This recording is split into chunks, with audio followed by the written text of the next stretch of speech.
everyone and welcome along. I've been really enjoying myself in the studio this week creating Valentine's cards. We had this one on Tuesday, the perfect match, and today, carrying on with our sort of stationery theme, we've got a lovely postage stamp design with a little message going around saying sending love. I have really enjoyed creating these cards with some rather interesting uses of colour palettes. The pinks and reds that we associate with Valentine's Day, but incorporating them with some interesting complements to make them feel really sort of vintage and classic card designs. So if you are looking for a lovely design to do, and the best thing about this is these cards can work for birthdays, Mother's Day, Father's Day, all sorts of nice things that you might want to send in a message. So whether you're interested in Valentine's Day or not, this is still for you. So grab your paints and let's get started.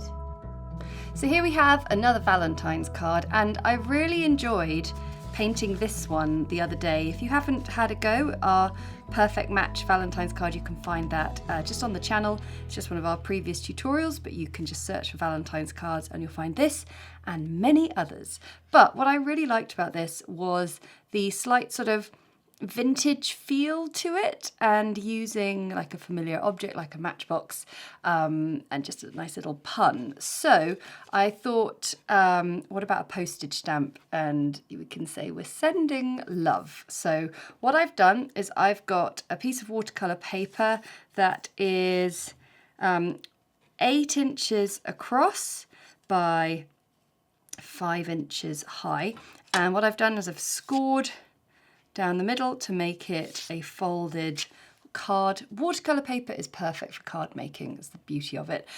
So we've got ourselves a 4 by 5 inch card. Again, I quite like the small sized cards. I was talking about that the other day. And what I've done to begin with, I've just been using my set square. It's such a useful tool, by the way, to have a useful right angle.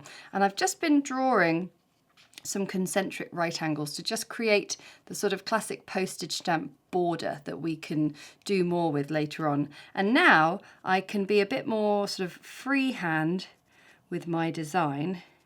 So I'm just placing in some marks for a perimeter, and I'm going to attempt being the key word here, to draw some kind of oval frame shape.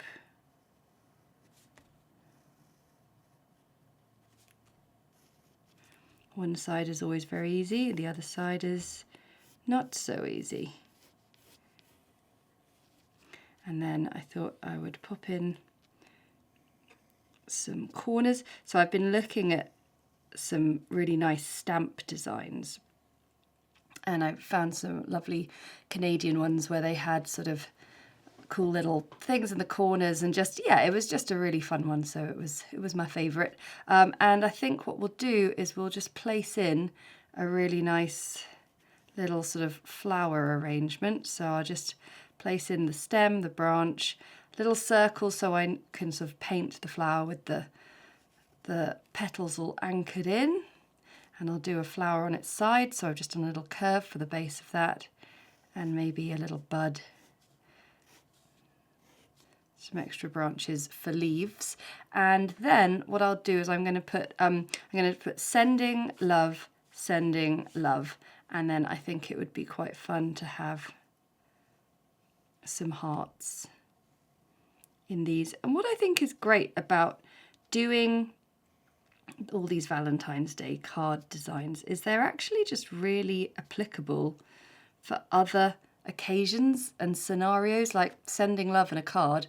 That's what we want to do all the time. So I think, yeah, even if you're not into Valentine's Day, this could be a really fun one. So what I want to do, because I love designing things like this, I'm going to put an internal border, and then we'll have the plants and flowers just sort of overlapping out over the top. So we'll have sort of a leaf coming out there, and a flower, and it's mainly going to be the leaves, I think.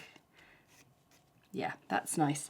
Okay, so first things first is we want to just remove the pencil, just lighten it a little bit. Don't forget, you can always pause the video right now, do a screen grab and use that as your guide. But for now, I am going to just roll, whoops, the kneadable eraser, putty rubber, as we call it in UK, and place that on. And we need to think about a colour palette for our piece. Like I said, I used a sort of orangey pinks, and then I put Prussian blue in there as a contrast, which I absolutely loved. I might change it up a fraction. I might go for a cobalt blue this time and go for some really sort of reddy orangey pinks. So Pyrrol orange, maybe if I mix a bit of permanent rose in with some red, we'll get a, yeah, that's a nice colour. I think these colours are good. Yeah, we'll stick with those and see how we get on. I'm always very keen for card designs to be simple. So that's how I'm going to approach this painting. I've got a size 0 brush, and I am going to just go all in with a, I'm not even sure what kind of flower this is, but I'm just painting it with an awful lot of joy and abandon, and just using that central line to get my central flower petals. But you can see it's quite loose, and even though I'm using a size 0 brush, it can still be quite loose and free. I think they look like peonies, don't they? It's a bit early for peonies, but hey ho. In fact, yeah, I think we're going to have peonies here, some rather unseasonal peonies for Valentine's Day in February. Sorry, everyone. But you can see it's all about how the unpainted space works, and I think we'll have an extra bud there, and maybe an extra one there. And now, just because I love to play around with ideas and designs, I am going to do a line drawing of the branches and leaves in Cobalt Blue Deep.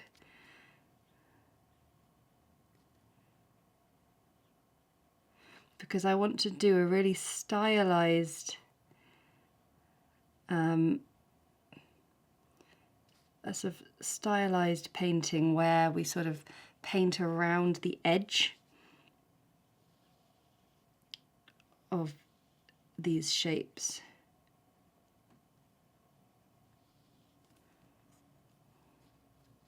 It's the beauty of watercolour, is it can be such a diverse medium.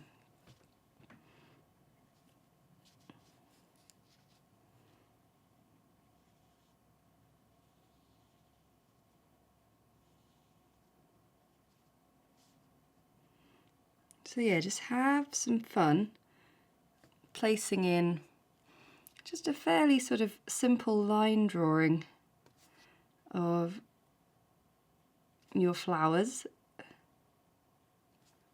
And I think what's nice is the very precise lines of the stem contrast rather well with that really over the top blousy flower. So I've painted that all in, and now I'm using a very dilute Pyrrol orange to paint in around the edges, and I really love the effect. I think it looks like a sort of a block print from times gone past. I love it. So yeah, really happy with that so far, and just a great example of how different watercolour can look on the page depending on how much water you're putting down. So what I'm going to do now is I think I'm going to try doing same colour. I'm going to try doing some stripes coming out from the centre. So I've got to just keep my mind thinking about everything going in to the middle there. But the lovely thing about doing cards and patterns and things like that is they can be so personal to you. I'm just here to sort of offer some ideas, some techniques, and to just, yeah, make some nice suggestions for, I mean, particularly colours. I've been a big fan of this blue in with the pinky orangey red tones recently. I always used to be very much like pink and green are complementary colours, that's what it should be. And now, oh yeah, I'm very much in my blue era.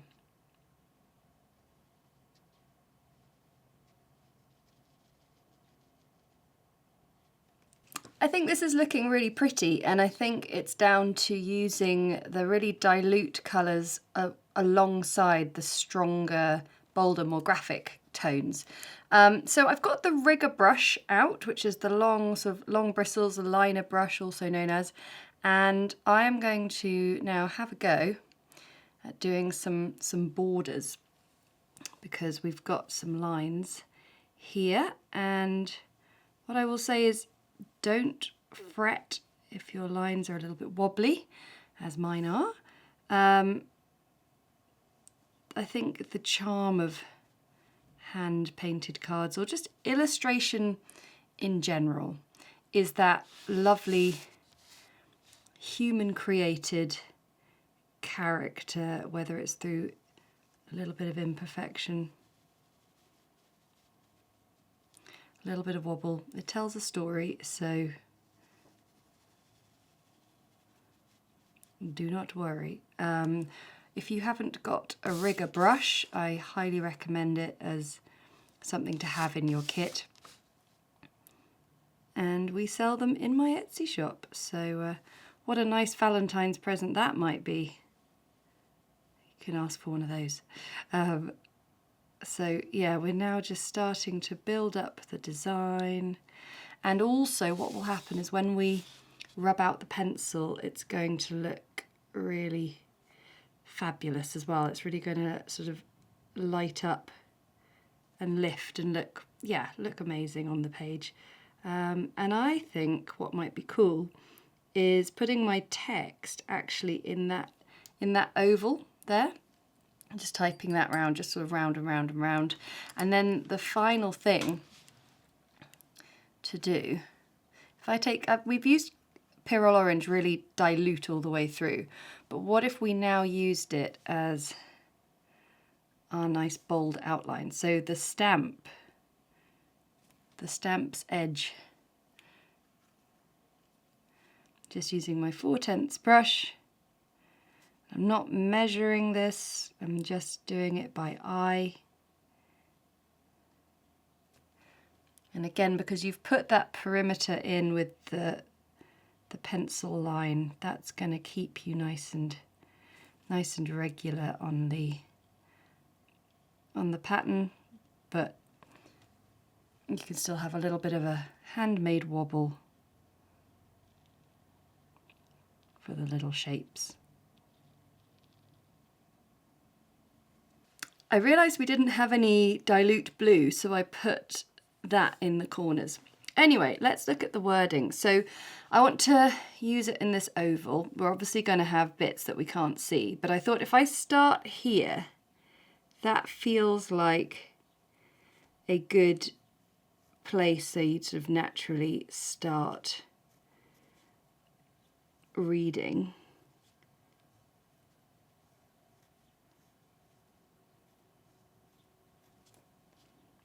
And then if I just start it again.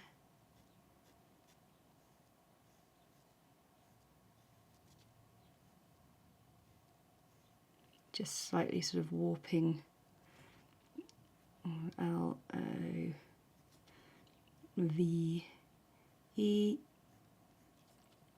I think I need to turn it upside down. I can't write upside down. And then we can paint that in just with a good 4/10 brush, and I think the cobalt blue.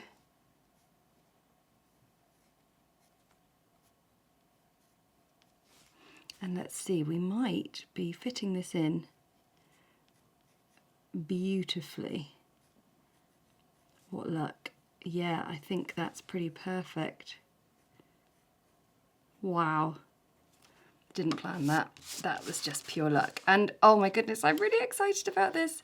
I'm trying to decide whether to do it in red or in blue. I think blue's good. Okay. Where's my 4/10 brush? So nice little detailed brush here. And I want my paint at a sort of cream consistency.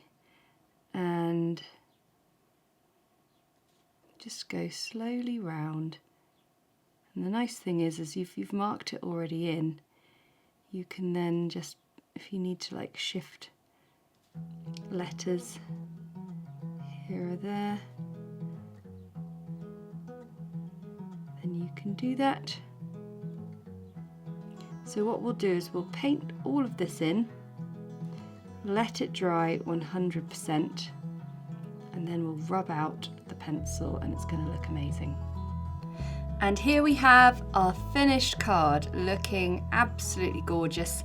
I really hope you've enjoyed that one, and it's maybe sparked some ideas for you to maybe personalize this, put a few messages specifically for a certain person, certain flowers. You could add more kind of official stamp paraphernalia, the little numbers and bits and pieces you get. But I've had so much fun painting that, and I've really enjoyed this year with my Valentine's card tutorials, just going for that slightly vintage feel and looking at interesting colour palettes with red, pinks and blues and greens. So if you've enjoyed that, then don't forget to hit the like button, comment to let me know how you got on with it and maybe who you're going to send it to, or if that's not spoiling the surprise. And of course, make sure you're subscribed to the channel to make sure you never miss another video in future. So for now, I'll say thank you very much, and I'll see you again next time. Bye!